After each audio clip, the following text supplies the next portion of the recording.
அப்படியே மக்கள்கிட்ட கூப்பிட்டுங்க வாங்க, ஓட்டு கேட்க வர்றவங்களெல்லாம் மாடியிலேருந்தே வேடிக்கை வாக்கிய அப்படியே கண்டுக்கிற மாட்டேங்க அவாட்டு போகிறாங்க. ஆனால் அவங்க வேட்டு போடுறாங்க, பாட்டு போடுறாங்க, மைக்கில் அனௌன்ஸ் பண்ணுறாங்க, டிராஃபிக் ஜாம் ஆகுது. இதில் எது உங்களை ரொம்ப எரிச்சல் படுத்துது? வேட்டு போடுறதா, இல்லைன்னா ரொம்ப நேரம் வெயிலில் நிற்க வைக்காங்களே அந்த மாதிரியா? சொல்லுங்களேன். அப்படின்னா உண்மையிலேயே கடகடன் பதில் வருது. தெருவுக்குள்ள மோளம் அடிச்சுட்டு போகிறதெல்லாம் பார்த்தீங்கன்னா ரொம்ப இதாக இருக்குது.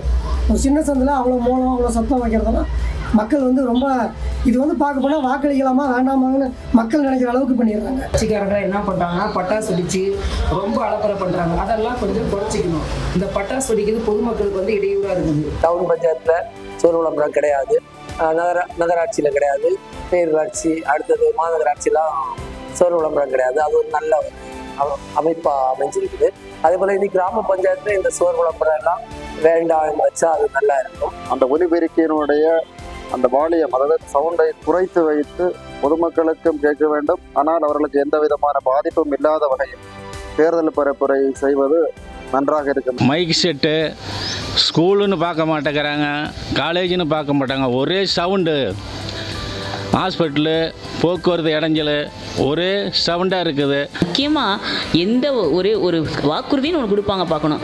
ரிப்பீட்டட் 5 வருஷத்துக்கு ஒருக்கா திருப்பியும் அதவே தான் சொல்லுவாங்க.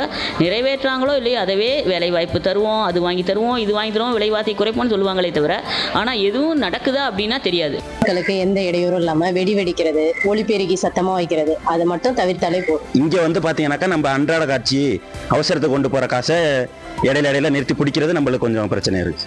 பைக்கில் போவோம், திடீர்னு வந்து இப்படி மோதுவாங்க, அப்போ உடனே அந்த கோஷம் போடுவாங்க ஒரு மாதிரியா. அந்த மாதிரி எதுவும் இடைஞ்சல் இல்லாமல் அவங்க சாட்டி நாசுக்கா டீசெண்டான முறையில் போனாங்கன்னா ஓட்டு கேட்டுக்கிட்டு அவங்களுக்கும் கொஞ்சம் நல்ல பேராக இருக்கும். மக்கள் எல்லாம் வெயிலில் நின்று ரொம்ப நேரம் வந்து டிராஃபிக்கில் வெயிலில் நின்று கஷ்டப்பட்டாங்க.